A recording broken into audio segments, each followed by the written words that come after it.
Absolutely. But so anyway, the committee to label people as Eskimo brothers is the JBP boys. We are taking too long to get to the point. The point is, they seem to be done. To me, this is all funny because sorry, I was sending a work email. We still got time on the cameras? Yeah. It seems like to me where I sit at, we told y'all weeks ago what was up. Did we not? That's what Gavin said. Key, did we not though? Did we not say that men fall out over women, money, ego, and power? And I told you when they first had issues, I said this seems like a lot of power issues. Okay? I wrote a sheet. We keep referencing this sheet that I did over a year ago. And I told y'all, I don't know if this podcast can survive all the certain things. I told y'all things I liked about this podcast. I told y'all things I didn't like about this podcast. I told y'all last time that they probably had an issue because the boys are starting to find out that Joe is the boss. But we knew Joe was the boss. Well, they it's did Joe not. Budden Podcast. And we had all these conversations just for them to come back, just for them not to make it 2 weeks, which is funny to me. The 2 weeks Key go on vacation. My podcast doesn't do an episode, and my favorite podcast breaks up. How you gonna group us in here with him? I don't know. You gotta find ways of doing it. And so I listened to Joe's last ranting episode for 2.5 hours. I did it all last night, and it was funny.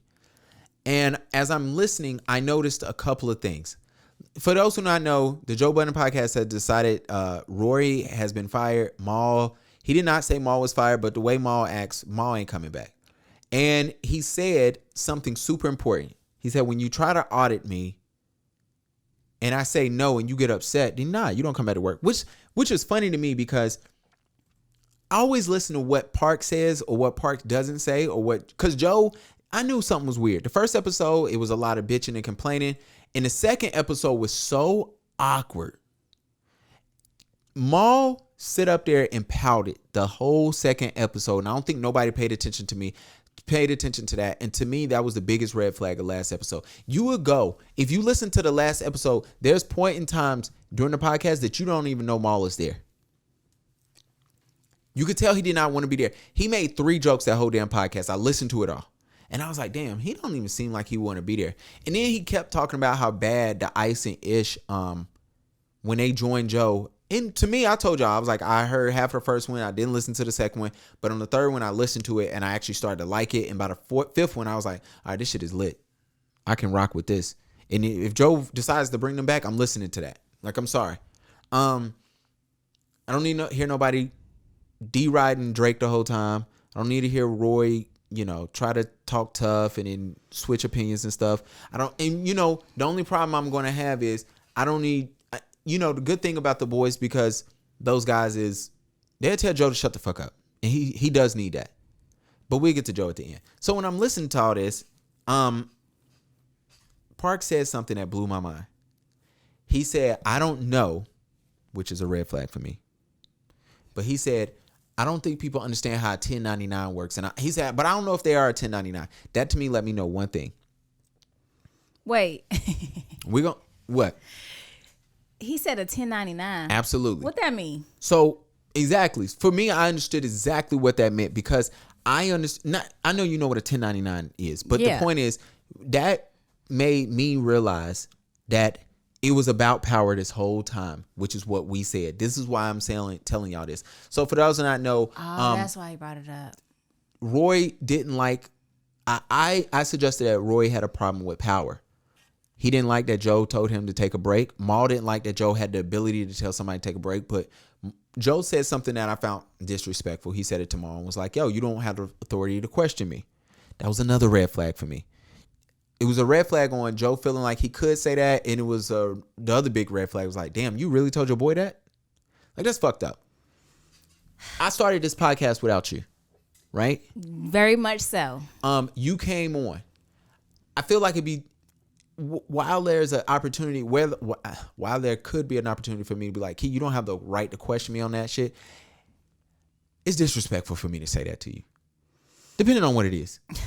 You know what I'm saying? But for me, it's like, yo, she's been here. You know what I'm saying? She's helped me get it to where it is today. You know what I'm saying? I see the numbers before you got here, and I see what happened once you got here. You know what I'm saying? I think it's important to note that you being here did something for the podcast. So I feel like while I might have that power to say that to you, it is highly disrespectful for me to say that to you. But it was a red flag for me for the simple fact that he felt like he could. Then Park saying, hey, the guys have some issues. And Parks kept saying something that stood out to me. He said, I don't know if people ever done business and understand how certain business stuff work. That was another thing. So for Parks to say, hey, something about 1099s, and when they came back, Maul said something that also, I'm doing the math in my head every time. And I'm like, oh, I already see what's up. It's all power for them. Because Maul said, fuck them contracts to Joe. Now, I understand that mindset. You have a job. Very much so. You're under contract. I just sent an email. You're under contract at your job. Contract of there's certain rules that you can't do. You have to follow. And you have, or you could be get fired. Exactly. You can't say fuck this handbook. I could. But what's gonna happen? I could say it, but if you start living outside of your handbook, what happens? I get what you're saying. You're gone. Yeah. And when Maul said that, and Joe's face told me a lot, but then when Park said the 1099 thing, it hit me as I was, oh, y'all work for this pod. And that ain't wrong with that. I don't think nothing is wrong with that. Being a worker. Because like Joe said, like even Maul and Roy said, it's too much money going around. Like it ain't a money issue. So if we're doing a pod and you're an employee of the pod, I don't think people understand this. Joe has an LLC. He's an employee of his pod. He might get paid more, but he's an employee of his pod. I'm an employee of my business. I don't make that much money with my business, by the way. I don't. It's enough to take care, like Drake said. So when I heard all of this, I seen a lot of y'all crying on Twitter, on Facebook, on Instagram about Joe Budden firing his friends and how Rory and them owe him 5 minutes. He owe Rory and them 5 minutes and how everybody want to scrap because how could you say, yo, y'all fired? Nigga, if you my employee, you're fired. I can fire you. You know what I'm saying? If you work for me or you work for the brand and I'm the head of the brand, so much so that my name is only on here, you know what I'm saying? If it's literally called the Joe Budden Podcast with Rory and Maul, which will now probably be taken off very soon. And will be updated. We don't have to change no artwork. We don't have to change no logos. We might have to just change the cover art, which ain't hard to do. I changed ours. So both of us is on it. You know what I'm saying? It's not hard to do. By the way, please go online and rate our podcast 5 stars. I was saying 5 stars. But for me, I looked at it and I go, Now, the only issue I have with all this, why I can look at Key right now and say, hey, Key, I started this podcast without you. It is still a photography podcast. If I leave right now, this podcast, and Key says, hey, I'm going to keep this shit going. The fuck am I going to be talking about? She going to be still answering. She will still be on the contract part. You know what I'm saying? But she wouldn't be able to call it the podcast that it is now. But true. if I'm going to be nasty towards Key, then I have to be ready what comes with that. I have to be ready for my audience to say, y'all, I was here for Key. Key kept y'all together. Key was letting us know when you was boring us with photography shit. Don't make me push the button. Don't make me push it on you. I appreciate it. When people say, hey, when you was losing me with the photography shit, Key kept us together, kept y'all together, kept me listening. Y'all can't hear that because, y'all can't see why I did that. Key over here doing shit. Look at her. She almost fell over a light in here. But when I look at it and I say, yo, I have to live with that. I hope Joe knows he has to live with what comes with you telling Maul and Rory to dip off, to fuck off. Did I move your light? Why, you want it on you? No, did I move it? Oh, nah. No, I tripped. Gavin tripped me. I did not know right here. So you got to be cool with that. But then also it made me realize we still have to do this. What's up with friends in business? You know what I'm saying? You got to play that careful, which is some things that I told you we got to talk about. It kind of goes with this, but I want, this really, made me think about us, about like what we got going on things we're doing, where I want us to go. And like you sent me something today. Shout out to Hair Wraps and Lipsticks. I did a Hair Wraps and Lipstick.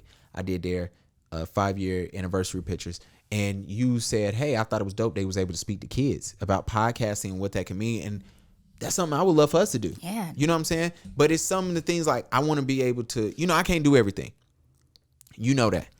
Key be trying to take duties away from me. Let me tell you something. Gavin is so headstrong. Him and our friend Brittany are very similar. Shout out to Brittany, will wait on no one to do anything for them. I don't have time. But some things I like, I want to make sure we get it done, we get it right. So, it's some things we want to talk about, but this whole situation made me look at it myself and was like, yo, you're probably the first person that's a friend that I did business with and it's actually working. You want to write up a contract? I'll sign it. Ain't nothing to sign. We ain't making no money. We don't know that. We making pennies on the hour. That is true. But once we get there, then it's like, I want to talk about, after expenses get paid, how is money getting divvied up? You know what I'm saying? Because we're accruing expenses. And that was the other funny thing that Joe said, that Maul wrote a tweet today and was like, lies are being told out loud. Well, nigga, you didn't speak the last episode, so we don't know. And if I had to say anything, Maul didn't speak. He's been pouting. Maul has said plenty of times he don't care about podcasting. So to me, when I kept hearing that, I already knew what time it was. Do these people have other sources of income? So Joe, which I thought, and I'm not going to lie, because I know a lot of people who listen to the podcast, listen to that podcast because they saying they can't wait to hear this part. Joe was nasty for the way he talked about Maul in that pod. It might only been for 30 seconds. He talked about how he doesn't know what Maul does to make money. He talked about how Maul stayed with him. He talked about, what I'm saying, he said some things that I felt like, if that's your guy, you don't say that shit. Even it's true, unless you're willing to burn that bridge, which Joe has proved to us plenty of times he has no problem with doing. At all. So, but Maul, nobody knows what Maul does. Parks is an engineer. He makes music. He's worked with Joe, Slaughterhouse, everybody. Joe's a rapper, clearly. Rory is actually putting an album together, like a DJ Khaled style album together. And, he's worked in music and different things there. Roy had a job when they first started the podcast and he got fired. Oh, wow. You know what I'm saying? Shout out to Roy. I'm just like Roy. I got fired in the middle of our podcast too. Or did I get fired right before we got right? You was gone before I came up here, bucko. Oh, yeah. But I think we got to look at the day. We got to be able to celebrate this year our 1-year anniversary. Wouldn't it be dope? Let's see when our 1-year anniversary is. Do you remember the very first episode I came up in here on? That was real country. Up in here on? We'll figure that out too. So, yeah, I all this is interesting to me. I can't wait to see. The first episode was August 19th. No, August 2009. Damn, it don't say when. 2009. 2019. Whatever, man. It just says August. I'll figure that out so we can get us a good laugh in. Damn. It was 19? 2019, yeah. Damn, it's 2021? Yeah. Yeah, because remember I got fired in October. So we better come up on 2 years. Jeez.